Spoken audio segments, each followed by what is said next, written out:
Si la famille grand-ducale luxembourgeoise a ses habitudes estivales sur la Côte d'Azur dans son domaine privé, situé à seulement quelques kilomètres du fort de Brégançon, la famille royale de Suède passe quant à elle l'été sur l'île d'Åland.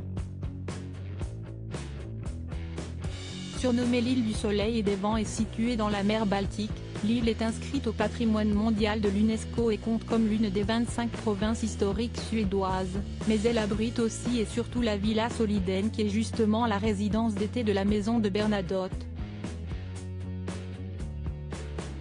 Le roi Carl XVI Gustave de Suède, la reine Silvia, leurs 3 enfants et les époux de ces derniers ont l'habitude de s'y rendre dès le début du mois de juillet. Les semaines à Soliden sont placées sous le signe de la détente et de la récupération, a expliqué la journaliste suédoise Jenny Alexandersson à Gala. Les petits-enfants du monarque y passent notamment du bon temps en compagnie de leur illustre grand-père à cueillir des framboises ou à rendre visite aux chevaux qui profitent du pâturage.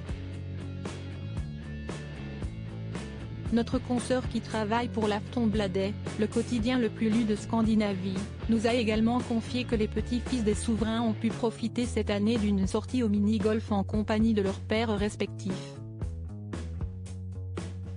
La famille royale aime aussi jouer au tennis, se baigner ou s'adonner à des balades à cheval sur la plaine de l'Alvaret. Un bien joli programme, c'est leur paradis privé, a ainsi résumé Jenny Alexandersson. Christophe Willem, Nathalie Marquet. Les vacances des stars. La princesse Victoria à l'honneur. Le point d'orgue de ces vacances demeure néanmoins l'anniversaire de la princesse héritière Victoria, qui tient tout particulièrement à ses vacances en famille.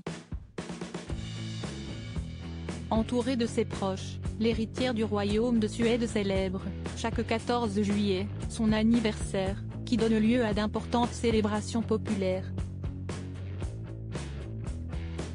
L'anniversaire de Victoria est considéré comme la fête nationale d'Åland, a souligné notre consoeur. La fille aînée du roi Carl XVI Gustave et de la reine Silvia a alors l'habitude d'aller à la rencontre des milliers de sympathisants qui l'attendent devant le château avec des fleurs et des cadeaux, un bain de foule dont la princesse a bien évidemment été privée pendant plusieurs années lors de pandémie de Covid-19.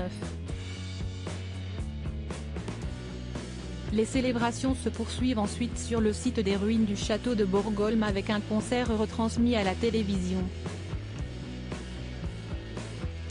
Article écrit en collaboration avec 6 Médias. Crédit photo, Backgrid USA.